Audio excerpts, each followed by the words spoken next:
Hi అండి. ఈరోజు మనం ఈవినింగ్ స్నాక్కి బెస్ట్ అయిన శనగపిండి బోండా తయారు చేద్దాం.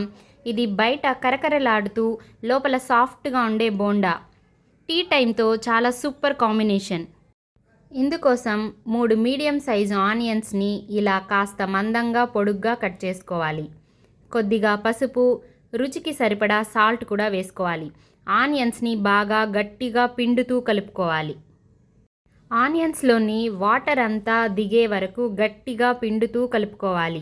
ఈ నీటితోనే మనం పిండి కలుపుకుంటాం. ఈ నీరే సరిపోతుందండి, ఎక్స్ట్రా వాటర్ యాడ్ చేయాల్సిన అవసరమే లేదు. ఇప్పుడు 1 స్పూన్ అల్లం వెల్లుల్లి పేస్ట్, కొంచెం పుదీనా తరుగు, కొంచెం కరివేపాకు తరుగు వేసుకోవాలి. ఇవి తప్పనిసరి, అప్పుడే మన బోండా ఫ్లేవర్ఫుల్గా ఉంటుంది. అరకప్పు కొత్తిమీర తరుగు, పచ్చిమిర్చి తరుగు, 1 స్పూన్ జీలకర్ర, 1 స్పూన్ వాము, 1.5 కప్పుల శనగపిండి కూడా వేసుకొని పిండిని గట్టిగా పిండుతూ కలుపుకోవాలి.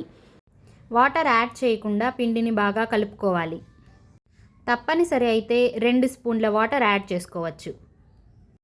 2 స్పూన్ల వేడి వేడి ఆయిల్ కూడా యాడ్ చేసుకొని ఒకసారి బాగా కలుపుకోవాలి.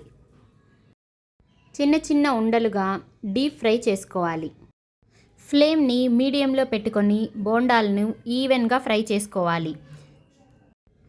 టైం తీసుకొని 5 నుంచి 8 నిమిషాలు ఫ్రై చేస్తే బోండాలు లోపల వరకు కూడా ఫ్రై అయ్యి క్రిస్పీగా వస్తాయి.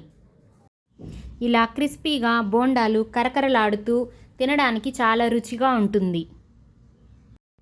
ఓసారి మీరు ట్రై చేయండి.